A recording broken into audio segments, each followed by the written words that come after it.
Napoleon Hill का यह कथन, मानव मस्तिष्क जो भी सोच सकता है और जिस पर विश्वास कर सकता है उसे पा भी सकता है, विरोधाभासी लगता है ना? अगर यह इतना आसान होता तो इतने लोग कर्ज, नापसंदगी वाली नौकरियों या असंतोषजनक रिश्तों से क्यों जूझते? यह विरोधाभास दिलचस्प है क्योंकि यह एक महत्वपूर्ण सवाल उठाता है। क्या हमारे विचारों और हमारी उपलब्धियों के बीच सीधा संबंध है? आइए इसे साथ मिलकर समझते हैं। क्या आपने कभी अपने मन की उन परिस्थितियों को बनाने की क्षमता देखी है जो वास्तविक हो जाती हैं? कोशिश करने से पहले ही असफलता की कल्पना करके, हार की शर्मिंदगी या नुकसान के दर्द की आशंका करके मस्तिष्क पहले से ही ऐसी भावनाओं और प्रतिक्रियाओं को तैयार कर लेता है जैसे असफलता अपरिहार्य हो। न्यूरोसाइंस इसकी पुष्टि करता है। मस्तिष्क वास्तविक अनुभव और तीव्रता से कल्पित अनुभव में अंतर नहीं करता। इसी कारण से महान एथलीट, उद्यमी और नेता परिवर्तन के उपकरण के रूप में दृश्यीकरण का उपयोग करते हैं।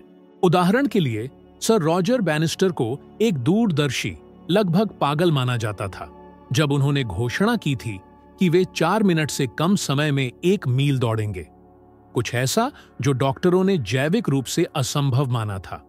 हालांकि उन्होंने न केवल शरीर को बल्कि मन को भी प्रशिक्षित किया। बार बार उन्होंने खुद को फिनिशिंग लाइन पार करते हुए देखा, भीड़ को सुना, अपनी सांसों की दौड़ और अपनी नसों में दौड़ते हुए विजय को महसूस किया। 1954 में असंभव संभव हो गया। दिलचस्प बात यह है कि उनकी जीत के बाद अन्य एथलीटों ने भी इस बाधा को पार कर लिया। जो बदला वह केवल मानव की शारीरिक क्षमता नहीं थी, बल्कि इस कार्य की संभावना में सामूहिक विश्वास था। किसी चीज को प्राप्त करने के रूप में कल्पना करने की यह क्षमता ही है जिसे नेपोलियन हिल ने मानसिक पूर्वाभ्यास कहा था।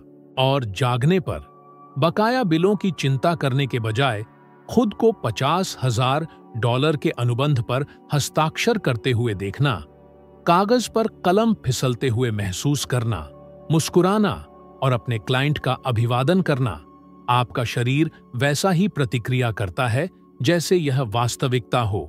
इसी तरह अपनी आंखें बंद करके और खुद को पूर्ण स्वास्थ्य में जोश से चलते हुए, गहरी सांस लेते हुए और ऊर्जा के लिए आभार महसूस करते हुए देखना, तंत्रिका तंत्र इसे सत्य के रूप में दर्ज करता है।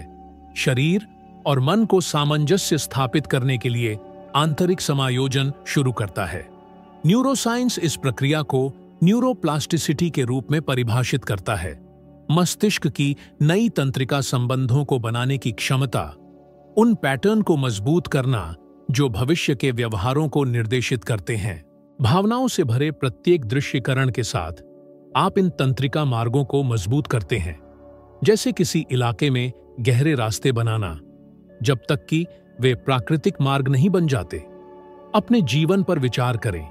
आपने कितनी बार किसी सपने को शुरू करने से पहले ही उसकी असंभवता के बारे में खुद को समझाकर छोड़ दिया? आपने कितनी बार असफलता के परिदृश्यों पर सफलता के अवसरों से ज्यादा विश्वास किया? अधिकांश लोग प्रतिदिन इस शक्ति को बर्बाद करते हैं, लेकिन आप अपने मन को फिर से प्रोग्राम कर सकते हैं। खुद को काम पर किसी प्रशंसित और सम्मानित व्यक्ति की मुद्रा के साथ पहुंचते हुए देखिए। हर कदम पर आत्मविश्वास महसूस कीजिए। खुद को वित्तीय लक्ष्यों को प्राप्त करते हुए, कर्ज चुकाते हुए और शांति से निवेश करते हुए देखिए, जैसे कोई व्यक्ति जिसने पहले ही सुरक्षा और स्वतंत्रता प्राप्त कर ली हो। इन क्षणों का मानसिक रूप से अभ्यास करने का विकल्प चुनने पर अवचेतन उन्हें वास्तविकता के रूप में स्वीकार करता है और अवसरों, धारणाओं और व्यवहारों को संरेखित करने के लिए चुपचाप काम करता है। यह उस समय है जब असंभव प्राकृतिक लगने लगता है। छोटे छोटे फैसले बदल जाते हैं, बातचीत एक अलग अंदाज में होती है, पहले अदृश्य अवसर सामने आते हैं। ऐसा है जैसे मानसिक रूप से अपनी जीत का अभ्यास करके आप एक आंतरिक रडार को समायोजित कर रहे हैं जो उन रास्तों का पता लगाने में सक्षम है जो पहले से मौजूद थे लेकिन आपको दिखाई नहीं दे रहे थे। चुनौती सरल और प्रभावी है। हर सुबह इस अभ्यास को 7 दिनों तक समर्पित करें। एक लक्ष्य चुनें और जागने पर अपनी आंखें बंद करें और उस अनुभव को तीव्रता से जी जिसे आप पहले ही प्राप्त कर चुके हैं। माहौल को महसूस करें, विवरण देखें, आवाजें सुनें, भावनाओं को महसूस करें।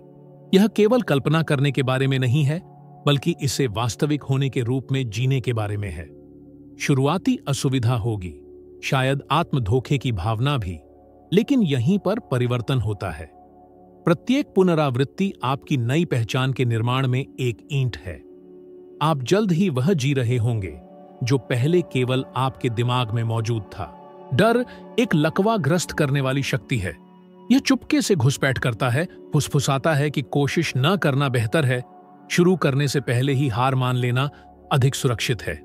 असफलता में इस विश्वास के कारण कितने सपने अधूरे रह गए। डर भ्रम पैदा करता है, बाधाओं को अभेद्य दीवारों में बदल देता है, संभावनाओं को खतरों में बदल देता है, लोगों को वर्षों तक नीरस दिनचर्या में कैद कर लेता है। लेकिन असफलता सफलता के विपरीत नहीं है, यह रास्ते का हिस्सा है। जो जीतता है और जो स्थिर रहता है, उसके बीच का अंतर इस बात में है कि वह गिरने से कैसे निपटता है। अब्राहम लिंकन एक उल्लेखनीय उदाहरण है। संयुक्त राज्य अमेरिका के सबसे प्रभावशाली राष्ट्रपतियों में से एक बनने से पहले उन्होंने कई अपमानजनक हारों का सामना किया। उन्होंने व्यावसायिक रूप से दिवालिया होने का सामना किया, वित्तीय बर्बादी का शर्मनाक अनुभव किया, अपने कर्ज चुकाने में 17 साल लग गए, लगातार 8 चुनाव हारे और अपनी प्यारी पत्नी के निधन जैसी विनाशकारी व्यक्तिगत त्रासदियों का सामना किया। कोई भी व्यक्ति हार मान लेता, लेकिन लिंकन ने इसके विपरीत किया। उन्होंने प्रत्येक असफलता को एक समृद्ध बनाने वाले सबक के रूप में, प्रत्येक हार को अपने महान मिशन की तैयारी के रूप में माना। डर मौजूद था, लेकिन उसने इसे अपना जीवन नहीं चलने दिया।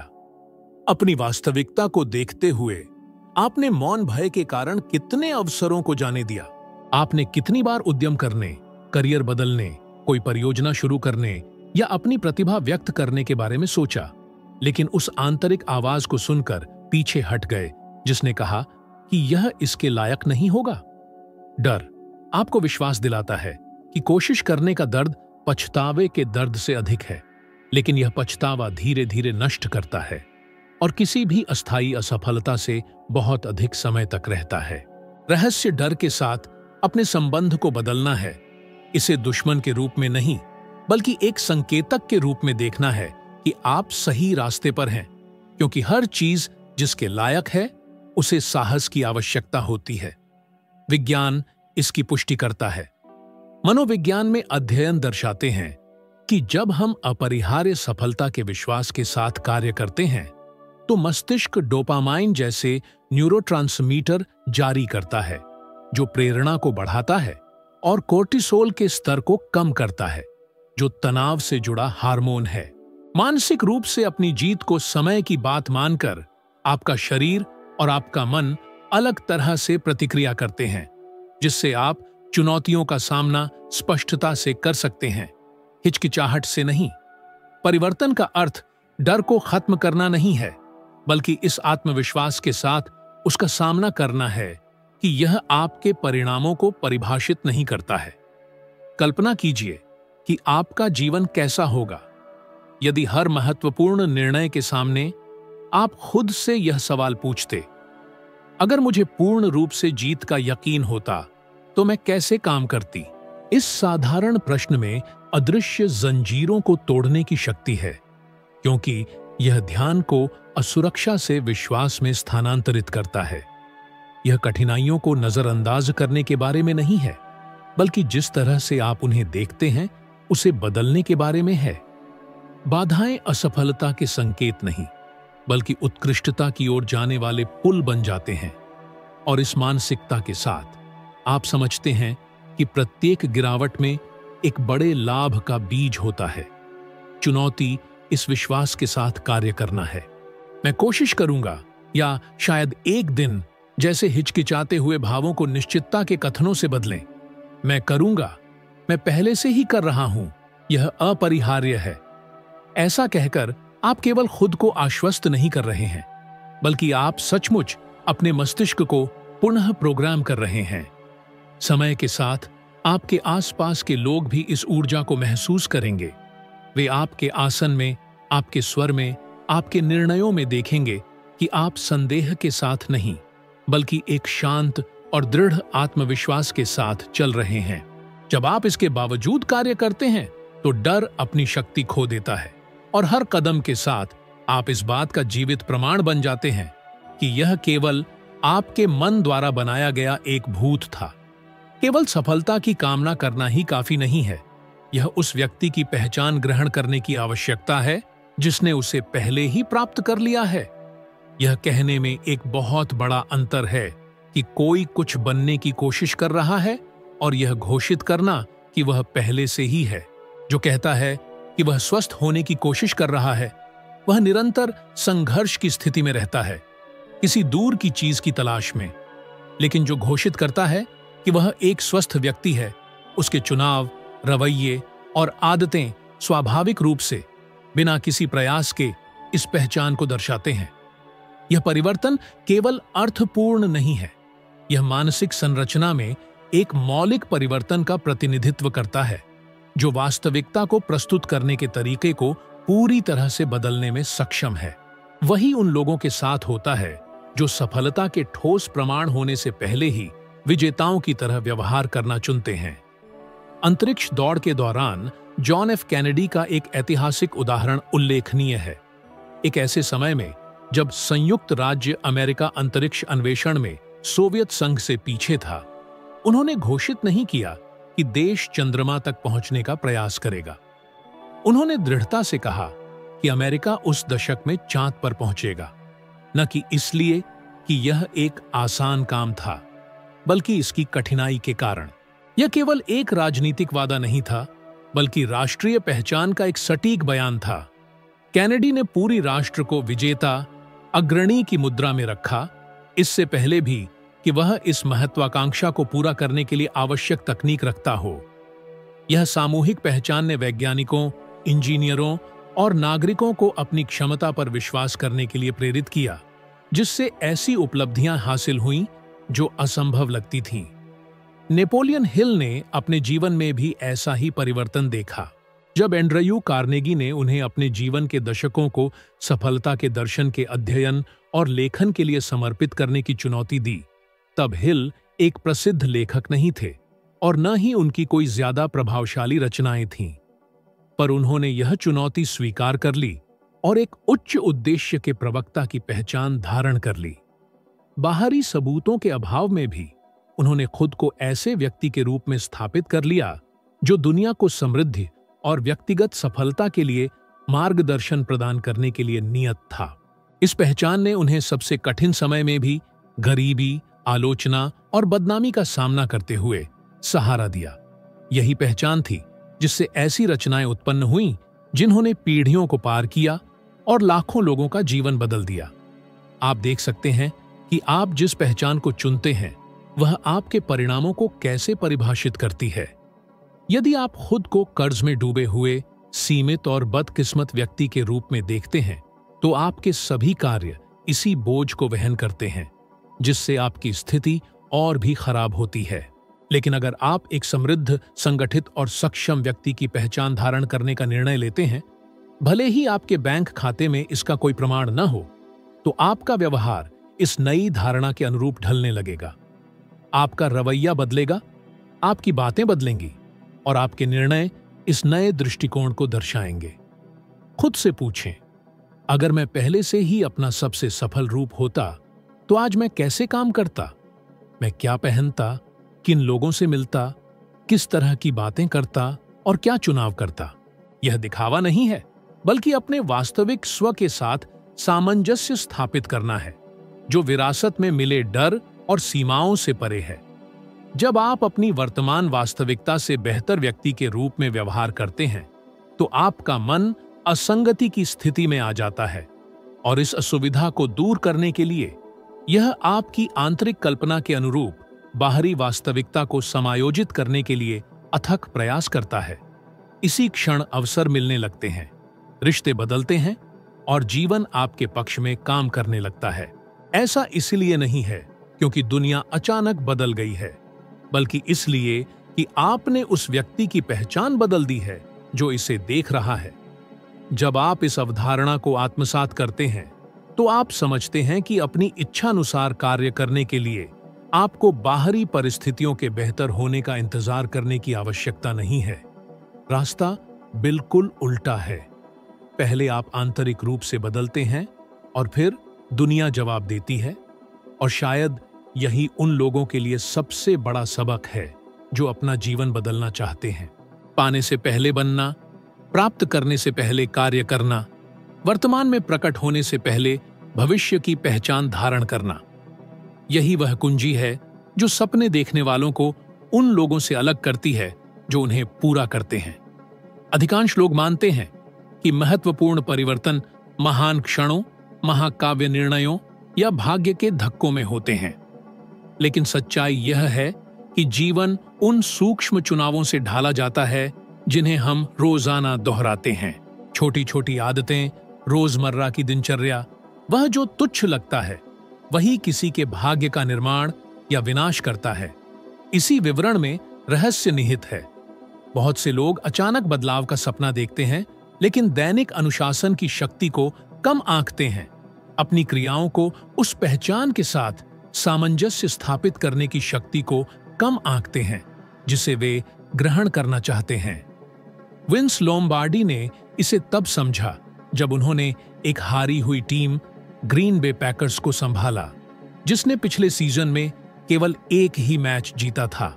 जटिल रणनीतियों पर दांव लगाने के बजाय उन्होंने दैनिक अनुष्ठान स्थापित किए, जिन्होंने न केवल खिलाड़ियों के शारीरिक प्रदर्शन को बल्कि उनकी मानसिकता को भी ढाला। दिनचर्या के हर विवरण, प्रशिक्षण के तरीके से लेकर मैदान के बाहर के व्यवहार तक सावधानीपूर्वक योजना बनाई गई थी ताकि वे खिताब जीतने से बहुत पहले ही चैंपियन की पहचान को अपना सकें। परिणाम जबरदस्त था। कुछ ही वर्षों में वह बदनाम टीम अमेरिकी फुटबॉल की सबसे बड़ी ताकतों में से एक बन गई। यह एक ऐसा सिद्धांत है जो जीवन के किसी भी क्षेत्र पर लागू होता है। जब आप अपने कार्य वातावरण को इस तरह व्यवस्थित करते हैं जैसे आप पहले से ही एक नेतृत्व की स्थिति में हों, जब आप उस पेशेवर स्तर के अनुरूप अधिक संरेखित तरीके से कपड़े पहनना चुनते हैं जिसे आप प्राप्त करना चाहते हैं, जब आप दैनिक शिक्षा और चिंतन के अनुष्ठान स्थापित करते हैं, तो आप अपने अवचेतन को यह संदेश दे रहे हैं कि आप पहले से ही उस वास्तविकता में रह रहे हैं जिसकी आप आकांक्षा करते हैं। मस्तिष्क इन संकेतों को प्राप्त करता है और इस नए पैटर्न को बनाए रखने के लिए नए कनेक्शन बनाना शुरू कर देता है। अध्ययनों से पता चलता है कि वातावरण और दोहराव वाली दिनचर्या का व्यवहार पर सीधा प्रभाव पड़ता है, क्योंकि वे मन को कुछ सीमाओं के भीतर काम करने के लिए प्रोग्राम करते हैं। यदि आपकी दिनचर्या अव्यवस्थित है, तो आप अव्यवस्था के मानसिक पैटर्न को सुदृढ़ करते हैं। लेकिन अगर आपकी दिनचर्या व्यवस्थित और अनुशासित है, तो आप स्पष्टता और ध्यान के पैटर्न को सुदृढ़ करते हैं। शुरुआत में असुविधा महसूस करना, यहां तक कि झूठेपन की भावना भी स्वाभाविक है। ऐसा इसलिए है क्योंकि आपका मन पुराने पैटर्न के आदी है। लेकिन यह वही असुविधा है जो यह साबित करती है कि आप एक पुरानी पहचान को तोड़ रहे हैं ताकि एक नई पहचान को जन्म दिया जा सके। यह संज्ञानात्मक असंगति की प्रक्रिया है। जब आप जो करते हैं और जो आप मानते हैं वह संरेखित नहीं होते हैं, तो मस्तिष्क इस विरोधाभास को समायोजित करने का प्रयास करता है। यदि आप दिनचर्या में लगे रहते हैं, तो समय के साथ आपका मन इस नए व्यवहार को स्वाभाविक रूप से स्वीकार करेगा और जिसे पहले प्रयास की आवश्यकता थी, वह स्वतः ही होने लगेगा। किसी साधारण चीज के बारे में सोचें, जैसे जल्दी उठना। जो देर तक सोने का आदी है, उसके लिए सूर्योदय से पहले उठना असंभव लगता है।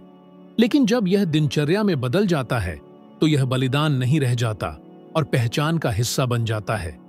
यही बात उस पैसे को बचाने पर भी लागू होती है जो आप कमाते हैं, भले ही वह केवल 10वां हिस्सा ही क्यों न हो। शुरू में यह एक कठिन प्रयास लगता है, लेकिन जब इसे रोजाना दोहराया जाता है तो यह स्वचालित हो जाता है। जब तक कि एक दिन आप पीछे मुड़कर नहीं देखते और पाते हैं कि आपने एक ऐसा भंडार जमा कर लिया है जिसने आपकी वित्तीय सुरक्षा को पूरी तरह से बदल दिया है। बड़ी फंसने वाली बात यह है कि बहुत से लोग शॉर्टकट ढूंढते हैं, छोटी मोटी निरंतरता के प्रति प्रतिबद्ध हुए बिना असाधारण परिणामों की उम्मीद करते हैं और इसीलिए वे असफल हो जाते हैं। रहस्य उन दैनिक अनुष्ठानों को बनाना है जो उस जीवन से मेल खाते हैं जिसे आप जीना चाहते हैं। रोजाना 3 चीजें लिखें जिनके लिए आप आभारी हैं। अपने स्थान को उसी तरह व्यवस्थित करें जैसे कोई सफल व्यक्ति करता है। किसी ऐसे विषय के अध्ययन के लिए 15 मिनट समर्पित करें जो आपके दृष्टिकोण का विस्तार कर सके। उन बातचीत में निवेश करें जो आपके स्तर को ऊंचा उठाए। ये छोटे छोटे कार्य हैं, लेकिन वे असीम शक्ति रखते हैं क्योंकि बार बार दोहराए जाने पर ये जमा होते हैं और चुपके से आपकी नई पहचान को ढालते हैं। समय के साथ ये अनुष्ठान न केवल आपके व्यवहार को बदलते हैं, बल्कि यह भी परिभाषित करते हैं कि आप खुद को कैसे देखते हैं। आप खुद को किसी ऐसे व्यक्ति के रूप में देखना छोड़ देते हैं जो कोशिश कर रहा है और खुद को किसी ऐसे व्यक्ति के रूप में देखना शुरू कर देते हैं जो पहले से ही है। और यहीं पर बाहरी दुनिया अलग तरह से जवाब देना शुरू कर देती है, क्योंकि आप अब उस व्यक्ति की तरह कार्य नहीं करते जो बदलना चाहता है, बल्कि उस व्यक्ति की तरह कार्य करते हैं जो पहले से ही बदल चुका है। हम रोजमर्रा में जिन शब्दों का प्रयोग करते हैं उनमें हमारी कल्पना से कहीं अधिक शक्ति होती है। वे केवल संचार के तरीके नहीं हैं, बल्कि हमारे अवचेतन को भेजे गए प्रत्यक्ष आदेश हैं जो चुपके से हमारी धारणा और हमारे कार्यों को ढालते हैं। जब कोई लगातार मैं नहीं कर सकता, मैं कोशिश करूंगा, शायद सही हो जाए जैसे वाक्यांश दोहराता है, तो वह अपने मन को संदेह को एक मानक के रूप में स्वीकार करने के लिए प्रोग्राम कर रहा होता है और फलस्वरूप असुरक्षा और हिचकिचाहट के लिए एक उपजाऊ आधार तैयार कर रहा होता है। दूसरी ओर, जब दृढ़ विश्वास की भाषा का उपयोग किया जाता है, जैसे मैं करूंगा, मैं हूं, यह पहले से ही हो रहा है, तो मन इसे सत्य के रूप में ग्रहण करता है और इस नई वास्तविकता को बनाए रखने के लिए व्यवहारों को संरेखित करना शुरू कर देता है। विंस्टन चर्चिल की कहानी एक उल्लेखनीय उदाहरण है कि कैसे भाषा भाग्य बदल सकती है। द्वितीय विश्व युद्ध के सबसे महत्वपूर्ण क्षणों में से एक में, जब इंग्लैंड कमजोर था, उसने अनिश्चितता के शब्दों का प्रयोग नहीं किया। उसने हम प्रतिरोध करने का प्रयास करेंगे नहीं कहा। उसने पूर्ण दृढ़ता के साथ घोषित किया, हम कभी हार नहीं मानेंगे। ये शब्द केवल एक भाषण नहीं थे, बल्कि एक ऐसे राष्ट्र में मनोवैज्ञानिक किले का निर्माण थे जो निराशा के कगार पर था। उन बयानों को सुनकर ब्रिटिश नागरिकों ने यह मानना शुरू कर दिया कि जीत संभव है, भले ही सब कुछ हार की ओर इशारा कर रहा हो।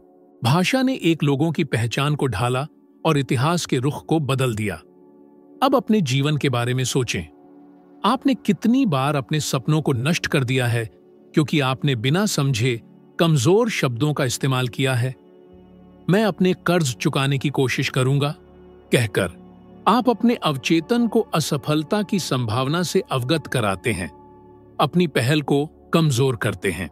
हालांकि मैं अपनी वित्तीय स्वतंत्रता का निर्माण कर रहा हूं कहकर आप विश्वास को प्रोजेक्ट करते हैं, अपने संसाधनों के प्रबंधन, अवसरों के प्रति अपनी ग्रहणशीलता और अपने दृढ़ संकल्प को बदलते हैं। विज्ञान इस विचार का समर्थन करता है। मनोवैज्ञानिक अध्ययन इस बात की पुष्टि करते हैं कि हमारी भाषा विभिन्न मस्तिष्क सर्किट को सक्रिय करती है। अनिश्चितता की अभिव्यक्तियां चिंता और डर से जुड़े दिमाग के हिस्सों को सक्रिय करती है, जबकि आत्मविश्वास से भरे वाक्य आत्मविश्वास और निर्णय लेने से जुड़े हिस्सों को सक्रिय करते हैं। राज है अपनी खुद की बातचीत पर ध्यान देना, धीरे धीरे सीमित करने वाली बातों को हटाना और उन्हें सशक्त करने वाले कथनों से बदलना जरूरी है। यह आपके आंतरिक संवाद, अपने आप से मौन चिंतन और दूसरों के साथ बातचीत पर लागू होता है। हर बार जब आप मुझे उम्मीद है कि यह काम करेगा को यह काम करेगा से बदलते हैं, तो आप अपने दिमाग को फिर से प्रोग्राम कर रहे होते हैं। हर बार जब आप मैं कोशिश करूंगा को मैं करूंगा से बदलते हैं, तो आप नए तंत्रिका संबंध बनाते हैं जो एक विजयी मानसिकता को मजबूत करते हैं। शुरू में यह प्रक्रिया कृत्रिम लग सकती है, जैसे कि आप एक काल्पनिक वास्तविकता थोप रहे हों। हालांकि बार बार अभ्यास करने से एक नई पहचान बनती है। समय के साथ आपके शब्द केवल कथन से आगे बढ़ जाते हैं और आपके असली स्वभाव को दर्शाते हैं। और जब ऐसा होता है तो आपके आसपास के लोग बदलाव को महसूस करते हैं। वे आपकी आवाज में दृढ़ता, आपके रवैये में आत्मविश्वास और आपके फैसलों में स्पष्टता महसूस करते हैं। यह ऐसा है जैसे आपके शब्दों से निकलने वाली ऊर्जा नए अवसरों को आकर्षित करती है और शंकाओं को दूर भगाती है। इसलिए चुनौती यह है कि आप अभी से अपनी बातचीत को देखना और उसे बेहतर बनाना शुरू करें। किसी बाधा के सामने क्या होगा अगर मैं असफल हो गया पूछने के बजाय पूछें, मैं इस स्थिति से कैसे पार पाऊंगा। वित्तीय लक्ष्य निर्धारित करते समय मैं बचत करने की कोशिश करूंगा कहने के बजाय कहें, मैं रोज अपनी संपत्ति बना रहा हूं। हर बदलाव आपके दिमाग में बोया गया एक बीज है जो समय के साथ ठोस फल देता है। आपके द्वारा चुने गए शब्द न केवल आपके जीवन का वर्णन करते हैं, बल्कि आपके द्वारा जीने वाले जीवन का निर्माण भी करते हैं। कम लोग अपने विचारों, निर्णयों और परिणामों पर पर्यावरण और लोगों के मौन प्रभाव को समझते हैं। मानव मन एक नदी के समान है जो हमेशा सबसे आसान रास्ता ढूंढता है। अगर वातावरण अव्यवस्था, संदेह और निराशावाद को दर्शाता है, तो आपका मन अनिवार्य रूप से प्रभावित होगा, उन्हीं पैटर्नों के तहत काम करेगा। लेकिन सचेत रूप से उन उत्तेजनाओं का चयन करके जो आपकी वांछित पहचान को मजबूत करते हैं, आप एक अदृश्य बल क्षेत्र बनाते हैं जो आपके परिवर्तन को बनाए रखता है। एंड्रयू कार्नेगी अपने समय के सबसे धनी लोगों में से एक और नेपोलियन हिल के गुरु का मानना था कि उनका सबसे बड़ा राज उनकी संपत्ति नहीं, बल्कि उनके आसपास के लोग थे। उन्होंने मास्टरमाइंड का सिद्धांत बनाया, विचारों, समाधानों और अवसरों को बढ़ाने के लिए विविध और पूरक दिमागों का मिलन। बहुतों को यह समझ में नहीं आता है कि कार्नेगी ने महान दिमागों से घिरे रहने के लिए अमीर होने का इंतजार नहीं किया। उन्होंने यह अपने सफलता के निर्माण के दौरान किया, तब भी जब उनका परिवेश उनके सपनों को नहीं दर्शाता था। वे जानते थे कि पहचान को उपलब्धि से पहले आना चाहिए। यदि आप अपने जीवन का विश्लेषण करते हैं, तो आप पाएंगे कि आप उन लोगों से घिरे हुए हैं जिनके विचार, आदतें और मानसिकताएं काफी हद तक यह तय करती हैं कि आप क्या संभव मानते हैं। वैज्ञानिक अध्ययन दर्शाते हैं कि हमारी आय, स्वास्थ्य और खुशी 5 सबसे करीबी लोगों के औसत के करीब होती है। इसका मतलब है कि अनजाने में आप अपनी क्षमता की कमी से नहीं, बल्कि जिस सामाजिक परिवेश में हैं, उससे सीमित हो सकते हैं। सवाल अनिवार्य है, कौन से लोग आपके दैनिक जीवन को सबसे अधिक प्रभावित करते हैं? क्या वे आपके भविष्य के दृष्टिकोण को मजबूत करते हैं या केवल कमी और सीमा के पैटर्न को बनाए रखते हैं? यह सिद्धांत भौतिक वातावरण पर भी लागू होता है। आपका कार्यस्थल, आपका पहनावा, जो वस्तुएं आप रोजाना उपयोग करते हैं, ये सब आपके अवचेतन को आपके बारे में और जो आप पाने के लायक मानते हैं उसके बारे में सूक्ष्म संदेश देते हैं। एक अव्यवस्थित मेज भ्रम को दर्शाता है, लापरवाह कपड़े कम आत्मसम्मान को मजबूत करते हैं और अव्यवस्थित वातावरण औसत दर्जे को स्वीकार करने को मजबूत करता है। लेकिन अपने कार्यस्थल को एक उच्च प्रदर्शन करने वाले पेशेवर की तरह व्यवस्थित करके, एक सम्मानित व्यक्ति के रवैये से कपड़े पहनकर, अपने लक्ष्यों के अनुरूप उपकरणों और संसाधनों में निवेश करके आप एक ऐसा माहौल बनाते हैं जो आपके दिमाग को प्रेरित करता है। शुरू में ये परिवर्तन कृत्रिम, असहज भी लग सकते हैं, लेकिन यह असुविधा दर्शाती है कि आप पुराने पैटर्नों को तोड़ रहे हैं। यह एक पौधे को कमजोर मिट्टी से उपजाऊ मिट्टी में प्रत्यारोपित करने जैसा है। शुरू में वह नए वातावरण को अजीब समझता है, लेकिन जल्द ही अधिक जोरदार बढ़ता है। नकारात्मक बातचीत को रचनात्मक संवादों से बदलने पर, किताबों, व्याख्यानों और समृद्ध अनुभवों से खुद को अवगत कराने पर, सम्मानपूर्वक उन लोगों से दूर रहने पर जो संदेह और निराशावाद को बढ़ावा देने पर जोर देते हैं, यही बात होती है। यह एक दैनिक चुनाव है, सभी को छोड़ने की बात नहीं है, बल्कि अपने दायरे का विस्तार करने की बात है, ऐसे संदर्भों की तलाश में जो वांछित भविष्य का प्रतिनिधित्व करते हैं। बाहरी वातावरण में हर छोटा बदलाव इस बात का एक मौन अनुस्मारक है कि आप कौन बन रहे हैं। धीरे धीरे यह माहौल आपकी नई पहचान का प्रतिबिंब बन जाता है, जब तक कि उच्च स्तर पर जीना स्वाभाविक नहीं हो जाता। यहीं पर आपका बाहरी जीवन उस आंतरिक छवि से पूरी तरह से जुड़ जाता है जिसे आपने विकसित किया है। यदि आप यहां तक पहुंचे हैं तो इसका मतलब है कि आपके अंदर एक ऐसी ज्वाला है जो जड़ता को अस्वीकार करती है। साझा किया गया प्रत्येक उपदेश सैद्धांतिक नहीं, बल्कि एक परिवर्तनकारी अभ्यास है जो अभी से आपकी वास्तविकता को बदल सकता है। और मैं चाहता हूं कि आप जान लें कि यह एक बहुत बड़ी यात्रा का सिर्फ एक कदम है। आपका विकास यहीं खत्म नहीं होता है, क्योंकि अगला वीडियो जो स्क्रीन पर पहले से ही उपलब्ध है, इस यात्रा को और गहराई से समझाएगा और दिखाएगा कि आप जिस जीवन के लायक हैं उसकी ओर कैसे आगे बढ़ें। अभी इस पर क्लिक करें, क्योंकि मैं वास्तव में आपके परिवर्तन के लिए प्रतिबद्ध हूं। आपकी उपस्थिति के लिए धन्यवाद, और मैं आपको अपने सर्वश्रेष्ठ संस्करण के निर्माण में एक साथ आगे बढ़ने के लिए अगले वीडियो में मिलने की उम्मीद करता हूं।